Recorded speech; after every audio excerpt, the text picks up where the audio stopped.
आणि आजकाल माहितीये, पोरं घाबरायला लागल्यात, बायको कशी मिळत्या,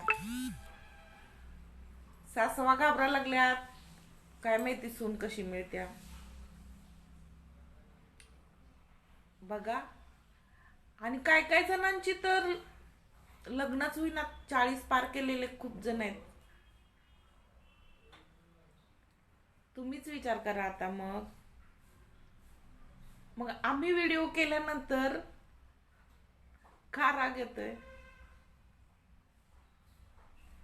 आणि मी असं कुणाला उद्देशून किंवा कुणाचं नाव घेऊन बोलले का कधी?